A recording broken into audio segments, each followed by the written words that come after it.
the reason why you're born again, the reason why you come into the church, the family of God. You may not be a preacher like me. You may not be a shouter like me, but you can tell somebody the good news. All right. You can tell somebody the good news. There was a man they talk about. His name was Mel Trotter. Let me tell you something about this man. This guy was such an alcoholic. Well, I wish that organ was on. He was such an alcoholic. Come on around, work with me, brother. That, yes, sir. That when his baby girl was sick,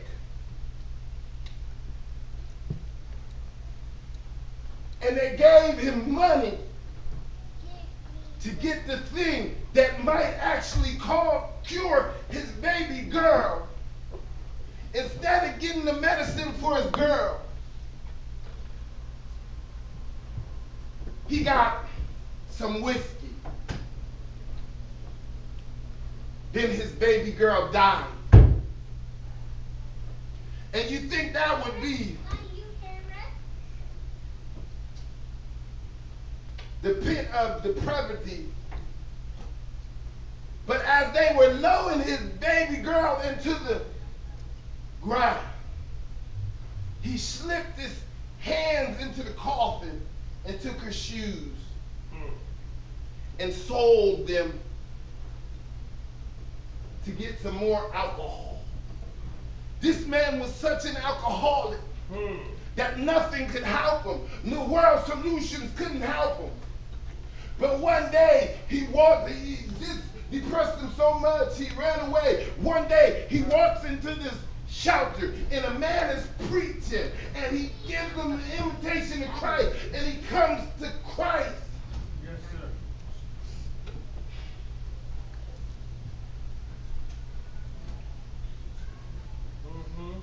There was a man.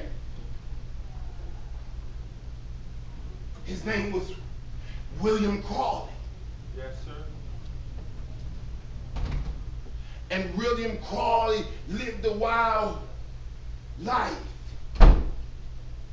Until someone won him to the Lord. He lived a hellacious life. And when someone won him to the Lord, he writes this song.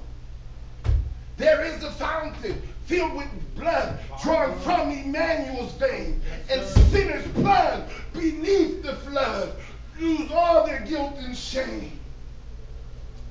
Maybe they don't relate to you, but there was another man whose name was John Newton. And John Newton was a wicked and cruel slave owner. John Newton was so wicked and cruel that he used to abuse the slaves.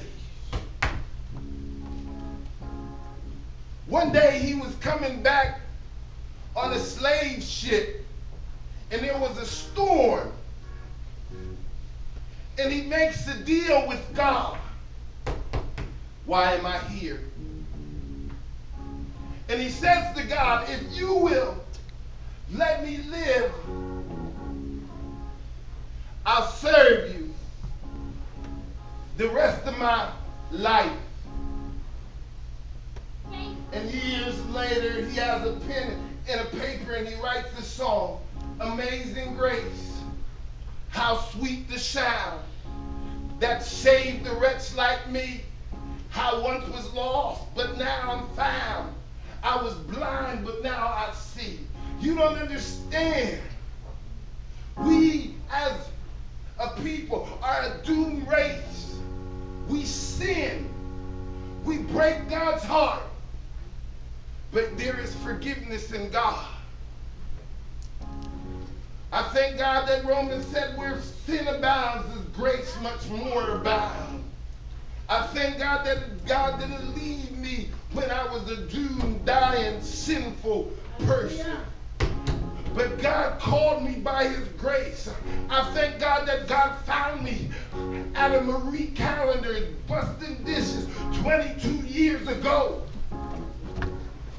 Y'all don't hear me. He found me at a Marie Calendar busting dishes 22 years ago. And a woman asked me, can I pray for you? And I said, if you want, you can pray for me. I had no intentions of serving God. I had no intentions of living for God. Why am I here? You're here to be a visible representation of Jesus Christ. You're here to be a servant of the Most High God. You're here to be what he's called you to be from the foundations of the world. He didn't choose you because you were the best looking. He didn't choose you because you were the smart. But he chose you because of his love. Amen. He chose you because of his grace. John says it like this, not like that we love him, but that he loved us.